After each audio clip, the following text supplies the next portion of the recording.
Hydrogen से और इस कार्बन से एक एक्सिस पास करूँ, ऐसे कितने डिग्री से रोटेट करूँ, फिर से 120 डिग्री से अगर रोटेट करूँ तो यहाँ पे ये हाइड्रोजन इस साइड, ये हाइड्रोजन यहाँ चला।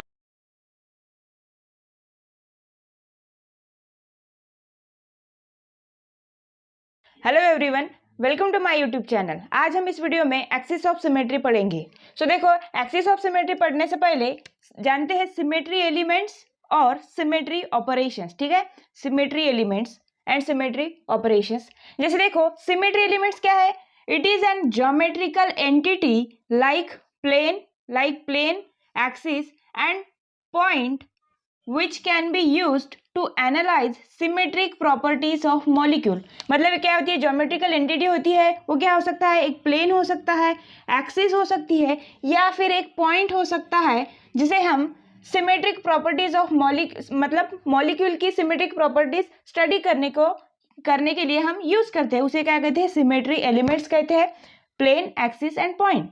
उसके बाद आता है सिमेट्री ऑपरेशंस। ठीक है, सिमेट्री ऑपरेशंस क्या होता है? Process carried out on molecule using symmetric elements. मतलब इस सिमेट्री एलिमेंट्स को यूज करके हम जो प्रोसेस हम किसी भी मॉलिक्यूल पे करते हैं उसे क्या कहते हैं? हम सिमेट्रिक ऑपरेशंस। ठीक है, अब imaginary line passing from centre of gravity of molecule, rotation on which by theta degree produce an equivalent orientation of molecule called axis of symmetry. मतलब हम कहेंगे, अगर कोई इमेजिनरी लाइन मॉलिक्यूल के सेंटर ऑफ ग्रेविटी से पास कर रही है और वो रोटेशन के बाद एक इक्विवेलेंट ओरिएंटेशन ऑफ मॉलिक्यूल, मतलब जैसे मॉलिक्यूल पहले था वैसे ही वापस से अगर ओरिएंटेशन दे, तो हम वहाँ कहेंगे कि वहाँ पे एक्सिस ऑफ सिमेट्री प्रेजेंट है। जैसे कि फॉर एग्जाम्पल दिखते हैं, n is equal to 360 divided by theta. अगर फॉर एग्जाम्पल पहला मॉलिक्यूल H2O वाटर मॉलिक्यूल, इसका शेप V शेप होता है। ठीक है, अभी यहाँ पे जैसे कि अगर theta is equal to 180 degree अगर लूँ, सो ऑर्डर क्या आएगी फिर? 360 divided by 180 is equal to क्या होगा? 2। Hence n is equal to 2। So यहाँ पे कैसे लिखेंगे? अगर जो भी एक्सिस प्रेजेंट हो तो हम क्या कहेंगे? इस मॉलिक्यूल में C2 एक्सिस प्रेजेंट है। अभी देखो, सेंटर ऑफ ग्रेविटी से पास करनी है, तो इसका मतलब हम हाइड्रोजन से या इस हाइड्रोजन से हम एक्सिस पास नहीं करेंगे। तो यहाँ से एक एक्सिस पास करेंगे, एक्सिस जिसका रोटेशन करेंगे हम 180 डिग्री से, 180 डिग्री, या फिर ऐसे कह सकते हैं कि यहाँ पे C2 एक्सिस पास करेंगे। सो यहाँ पे क्या होगा? ये जब 180 रोटेट होगा तो ये जो हाइड्रोजन है तो ये यहाँ पे आएगा। ठीक है, यह ऑक्सीजन यहाँ पे आएगा, और जो दूसरा ऑक्सीजन है ये ग्रीन वाला, ये रोटेट 180 मीन्स ये यहाँ पे है, तो इसके 180 ये यहाँ पे जाएगा ना, इसके अपोजिट जाएगा, और ये इसके 180 यहाँ पे जाएगा। तो यहाँ पे दूसरा दिखा देती हूँ। ठीक है, और यहाँ पे क्या है? ऑक्सीजन वैसे की वैसे। ठीक है, अभी देखो, ये यहाँ पे हमने C2 एक्सिस का ऑपरेशन किया, तो यहाँ पे क्या हुआ? ये हाइड्रोजन इस साइड से आ गया और ये हाइड्रोजन इस साइड से गया 180। और यहाँ पे देखो क्या बताया था मैंने डेफिनेशन में? एक इक्विवेलेंट ओरिएंटेशन ऑफ मॉलिक्यूल यहाँ पे प्रेजेंट होना चाहिए। देखो, है तो ये दोनों भी क्या है तो हाइड्रोजन ही है। तो इन्होंने अगर इनकी जगह भी चेंज कर दी तो दोनों साइड से तो हाइड्रोजन ही है। मतलब ये मॉलिक्यूल, ये इसके क्या है? इक्विवेलेंट स्ट्रक्चर है। ये क्या है? एक इक्विवेलेंट स्ट्रक्चर है, मतलब ये सेम है। ठीक है, मतलब आइडेंटिकल नहीं कह सकते, इक्विवेलेंट है। अगर मैं इस पे फिर से अगर एक C2 ऑपरेशन करूं, मतलब फिर से एक 180 डिग्री से इसे रोटेट करूं, तो ये हाइड्रोजन, तो ये हाइड्रोजन फिर से इस साइड, इस जगह चला जाएगा, और ये वाला जो हाइड्रोजन है वो इस जगह पे आएगा रोटेट होके। तो अभी देखा जाए तो ये और ये सेम है, इसको आइडेंटिकल कहेंगे। ठीक है, इसको और इसको क्या कहेंगे? आइडेंटिकल कहेंगे। इसको और इसको क्या कहेंगे? इक्विवेलेंट कहेंगे। हालांकि इसमें C2 एक्सिस प्रेजेंट है, लेकिन सिर्फ हाइड्रोजन जो है, दोनों एटम सेम है, लेकिन ये वाला हाइड्रोजन यहाँ पे है, ये वाला हाइड्रोजन यहाँ पे है, तो यहाँ पे हम क्या कहेंगे? ये इक्विवेलेंट स्ट्रक्चर है। वैसे ही ये दोनों भी क्या है? इक्विवेलेंट स्ट्रक्चर है। और ये दोनों क्या है? पहला और लास्ट वाला ये आइडेंटिकल स्ट्रक्चर है। कौन से एक्सिस में प्रेजेंट हो? अगर 360 degree divided by 120 degree means theta, अगर 120 डिग्री से अगर हम रोटेट करें किसी मॉलिक्यूल को, तो ऑर्डर क्या आएगी फिर? 3। ठीक है, तो अमोनिया कैसे होता है, टेट्राहेड्रल स्ट्रक्चर में होता है AH, और ये यहाँ पे क्या है, एक lone pair present, lone pair क्या है यहाँ पे प्रेजेंट है। अभी यहाँ से अगर एक्सिस हम पास करें तो एक्चुअली अमोनिया का स्ट्रक्चर कैसा होता है, देखो तीनों हाइड्रोजन्स है, ठीक है, ये क्या है, तीनों हाइड्रोजन्स है, ये क्या है, हाइड्रोजन हाइड्रोजन हाइड्रोजन, ये जो कैप है ये क्या रिप्रेजेंट कर रही है, यहाँ पे हाइड्रोजन हाइड्रोजन एटम रिप्रेजेंट कर रही है, और ये यहाँ पे ऊपर से एक यहाँ पे जो है वो लोन पेयर क्या है, प्रेजेंट है, ठीक है। ये क्या है, अमोनिया का स्ट्रक्चर ऐसा दिखता है 3D में, ठीक है, hydrogen and this is lone pair. अभी मैं यहाँ से एक्सिस, अगर यहाँ से एक्सिस पास करूँ तो जैसे कि अगर कैसे पास होगी, इस लोन पेयर से पास होती हुई जाएंगी, और यहाँ पे तो एक नाइट्रोजन एटम है ना, ये नाइट्रोजन एटम है, लोन पेयर से पास होके नीचे से ऐसे निकलेगी, ठीक है, ऐसे एक्सिस होगी, मतलब यहाँ पे इसको किस, ये एक्सिस किस किस से पास हुई, ये तो पहले लोन पेयर से पास हुई और एक नाइट्रोजन से पास हुई, हाइड्रोजन एटम वैसी की वैसी है। अभी रोटेशन कितने का देना है, 120 डिग्री। अभी 120 डिग्री से अगर ये मॉलिक्यूल रोटेट होगा तो ये यहाँ से यहाँ पे आएगा, ये यहाँ से यहाँ, ये 120 का एंगल होता है, इनके बीच में 120 का एंगल होता है। सो ये यहाँ से यहाँ आएगा, ये यहाँ से यहाँ आएगा, और ये यहाँ से यहाँ आएगा। अभी देखो नाइट्रोजन और लोन पेयर से एक्सिस पास हुई तो नाइट्रोजन और लोन पेयर तो जगह पर ही रहेंगे ना, वो अपने जगह पर ही क्या करेंगे, रोटेशन करेंगे। सो पोजीशन किसकी चेंज होंगी, फिर इस हाइड्रोजन एटम की पोजीशन क्या होंगी, चेंज होंगी। और हम यहाँ पे क्या कह सकते हैं कि यहाँ पे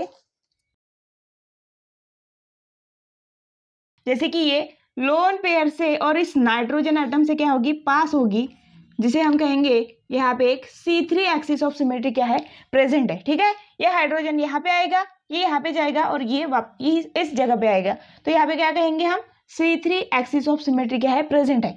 वैसे ही अगर मैं जैसे कि फॉर एग्जाम्पल BF3 मॉलिक्यूल में एक्सिस ऑफ सिमेट्री, अभी BF3 का स्ट्रक्चर कैसा होता है, BF फ्लोरीन फ्लोरीन, और ये क्या है, फ्लोरीन।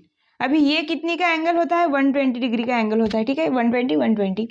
तो अगर मैं इस मॉलिक्यूल में से यहाँ से अगर देखो, जैसे कि अगर इस प्लेन में अगर ये BF3 है, B F एंड F ऐसे इस प्लेन में प्रेजेंट है, तो मैं इसमें एक्सिस कैसे पास करूंगी, यहाँ से बोरॉन से जाती हुई ये इस प्लेन के परपेंडिकुलर एक्सिस ऐसे पास करूंगी, तो यहाँ पे ऐसे पास करूंगी। सो इसको मैं ऐसे दिखाती हूँ, ठीक है, और इसको अगर 120 डिग्री का अगर रोटेशन दूं तो 120 डिग्री का रोटेशन मतलब ये फ्लोरीन घूम के यहाँ पे आएगा, ये फ्लोरीन रोटेट होके इस जगह पे आएगा, और ये फ्लोरीन यहाँ पे जाएगा। तो हमें for example F1 F2 F3, तो हमें क्या स्ट्रक्चर मिलेगा, बोरॉन, देखो F1 यहाँ पे आ गया, F2 यहाँ पे, और F3 यहाँ पे। सो देखो है तो फ्लोरीन ही, तो ये क्या होता है, इक्विवेलेंट स्ट्रक्चर होता है, ये क्या होता है, इसका इक्विवेलेंट स्ट्रक्चर होता है, ठीक है। अगर इसको मैं फिर से अगर 120 का रोटेशन दूं तो फिर से ये F3 यहाँ पे आएगा, ये F1 यहाँ पे आएगा, F2 यहाँ पे, फिर से अगर एक बार अगर दूं तो फिर आइडेंटिकल मॉलिक्यूल मिलेगा। तो यहाँ पे भी क्या है, एक एक्सिस ऑफ सिमेट्री प्रेजेंट है। ये कौन सी एक्सिस है, 120 degree means 360 divided bye 120 means it is again 3, so it is C3 axis of symmetry, ठीक है। अगर मैं इस फ्लोरीन से और एक एक्सिस पास करूं ऐसे, और इसको रोटेट करूं कितने से, 180 डिग्री से, 180 डिग्री से अगर रोटेट करूं तो ये फ्लोरीन और एक फ्लोरीन क्या हो जाएंगे, चेंज हो जाएंगे। सो ये पहले का तो एज इट इज रहेगा, फ्लोरीन यहाँ पे आ जाएगा फ्लोरीन, और ये दूसरा फ्लोरीन ये यहाँ पे जाएगा 180 डिग्री। सो ये कौन सी एक्सिस है, 180 से means 360 divided by 180, that is C2 axis of symmetry, PTCl4। So PTCl4 का स्ट्रक्चर कैसा होता है, प्लैटिनम Cl और ये Cl क्लोरीन। अभी देखा जाए जैसे BF3 में हमने ऐसे एक इसके ये क्या है, प्लेनर मॉलिक्यूल है, तो जैसे इसके प्लेन के परपेंडिकुलर से एक प्लैटिनम से एक एक्सिस, तो वो क्या थी, एक उसमें क्या थी BF3 में BF3 में 3 मॉलिक्यूल 120 का एंगल था, तो उसमें क्या था, C3 प्रेजेंट थी। यहाँ पे देखा जाए तो ये 90 डिग्री का एंगल है, तो हम यहाँ पे क्या कह सकते हैं, मतलब 360 डिवाइडेड बाय 90 दैट इज 4। तो यहाँ पे यानी 4 C4 एक्सिस, ठीक है, ऐसे अगर ड्रॉ करूँ, ठीक है, तो इससे ऐसे अगर ये रोटेट हो जाए तो ये क्लोरीन यहाँ पे आएगा, ये क्लोरीन यहाँ पे, ये यहाँ पे, इसकी पोजीशन ऐसे चेंज होगी, तो है तो क्लोरीन, तो हमें क्या मिलेगा, एक जैसे कि Cl1 2 3 4। तो ये रोटेट होके क्या देगा स्ट्रक्चर, Cl Cl Cl और Cl।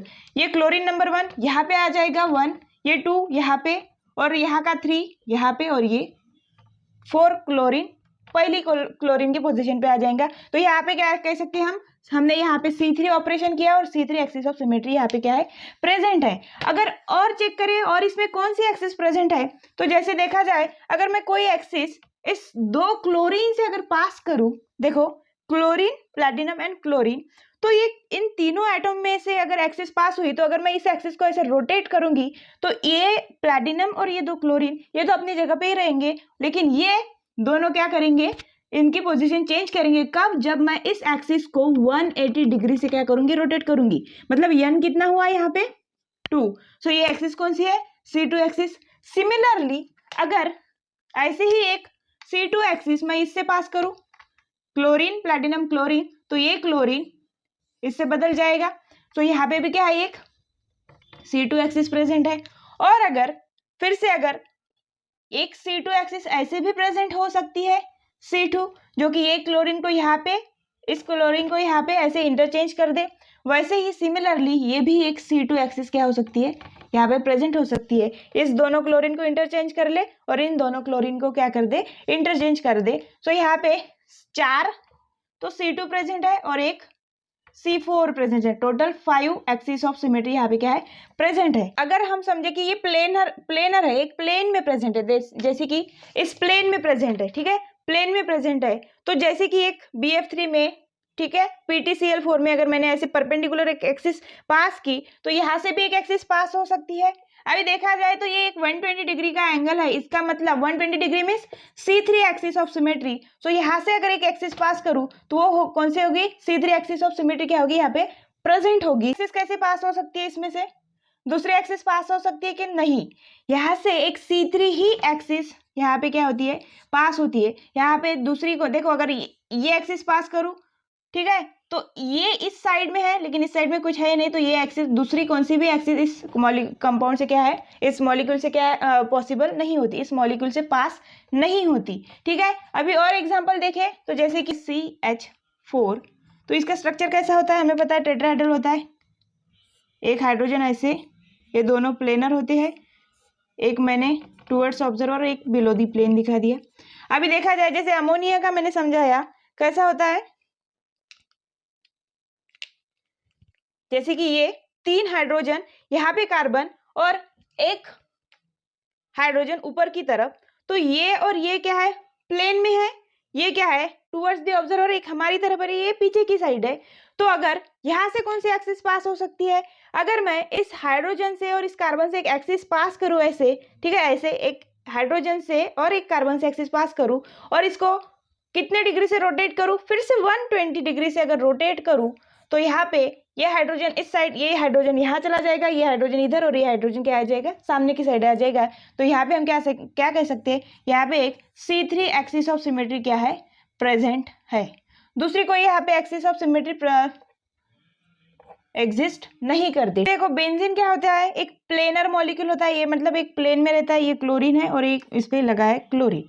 अब देखो मैं यहाँ से फिर से एक सेंटर से इस सेंटर के एक एक्सिस पास करूँ ऐसे परपेंडिकुलर और इसको रोटेट कर दूं 180 डिग्री से, मतलब सपोज समझो कि मैंने इसके सेंटर से पास की, अगर इसको 180 से मतलब C2 एक्सिस, देखते हैं इसमें C2 एक्सिस प्रेजेंट है, तो ये यहाँ पे जाएगा और ये क्लोरीन यहाँ पे आ जाएगा, इसका मतलब इसमें C2 एक्सिस क्या है, प्रेजेंट है। जैसे कि देखो इसमें है, ठीक है, ये यहाँ पे अगर यहाँ पे एक क्लोरीन लगा है और एक यहाँ पे क्लोरीन लगा है और यहाँ से अगर मैं एक्सिस पास करूँ इसको 120 से, मतलब ये यहाँ पे आ जाएगा और ये यहाँ पे चला जाएगा, ये ऐसे रोटेट हो जाएगा और यहाँ पे क्या कह सकते हैं हम, C2 एक्सिस प्रेजेंट है। क्या यहाँ पे और कोई और एक्सिस प्रेजेंट है, तो जैसे कि जैसे कि देखो फॉर एग्जाम्पल अगर मैं एक्सिस ऐसे पास करूँ तो और इसको 180 डिग्री से रोटेट कर दूं तो ये क्लोरीन यहाँ पे आएगा और ये क्लोरीन यहाँ पे आएगा, ठीक है। तो यहाँ पे भी एक C2 एक्सिस प्रेजेंट, इन दोनों क्लोरीन को कट करती हुई जाने वाली एक्सिस और इसको भी अगर हम 180 डिग्री से रोटेट कर दे तो ये क्लोरीन भी जगह पे है, ये भी जगह पे है, ये कार्बन यहाँ पे जाएगा, ये कार्बन यहाँ पे जाएगा और ये कार्बन यहाँ पे आएगा और ये वाला कार्बन यहाँ पे आएगा। तो ये क्या हो जाएंगे 180 से चेंज हो जाएंगे। और यहाँ पे भी हम क्या कर सकते हैं कि एक C2 एक्सिस क्या है प्रेजेंट है। सो गाइज ये थी एक्सिस ऑफ सिमेट्री, ठीक है। आपको ये वीडियो कैसा लगा आप प्लीज कमेंट में बताइए और चैनल को सब्सक्राइब करिए, वीडियो को लाइक करते हैं। मिलते हैं अगली वीडियो में। Thanks for watching.